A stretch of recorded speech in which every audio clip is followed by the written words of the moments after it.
राजेश देशमुख की tax story के बाद आइए सुनते हैं एक नई टैक्स स्टोरी।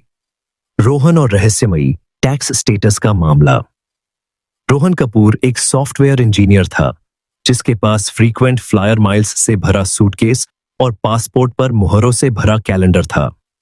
सिंगापुर से सैन फ्रांसिस्को तक उसने हर जगह काम किया, सिवाय भारत में इतने लंबे समय तक कि उसे याद रहे कि उसने अपना वोटर आईडी कहां रखा है। एक दिन जब वह घर आया हुआ था और चाय पी रहा था तो उसकी पुरानी दोस्त भाग्यश्री, जो अब एक चार्टर्ड अकाउंटेंट थी, प्रोफेशनल जिज्ञासा की चमक के साथ उससे मिलने आई।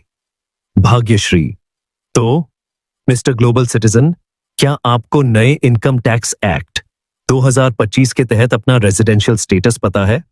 रोहन, शायद फ्लाइट 101 का रेजिडेंट। भाग्यश्री ने आंखें घुमाई। बहुत मजेदार, लेकिन इनकम टैक्स डिपार्टमेंट इसे गंभीरता से लेता है। चलो तुम्हारा रहस्य सुलझाते हैं। Residency test, timeline game. Bhagyashree ने अपना नोटपैड निकाला और समझाया।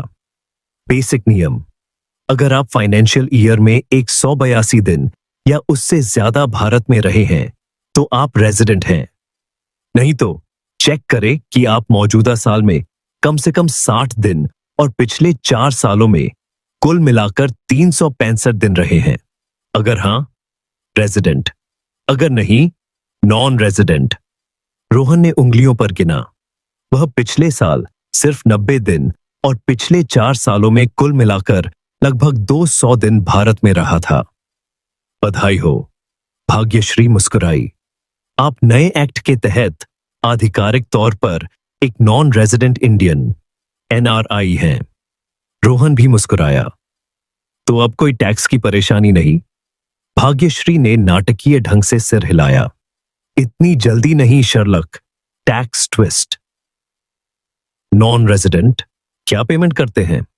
भाग्यश्री ने समझाया कि नया इनकम टैक्स एक्ट 2025 ने चीजों को आसान बनाया है, लेकिन सिद्धांत वही रखा है। भारत आपसे सिर्फ भारत में कमाई या मिली इनकम पर टैक्स लेता है। जब आप नॉन रेजिडेंट होते हैं टैक्सेबल।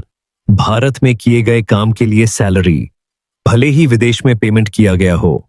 मुंबई में एक फ्लैट से किराए की इनकम, भारतीय बैंक डिपॉजिट पर इंटरेस्ट, टैक्सेबल नहीं। NRIS के लिए विदेश में कमाई गई सैलरी, विदेश में इन्वेस्टमेंट, ऐसी इनकम जो कभी भारत नहीं आती। रोहन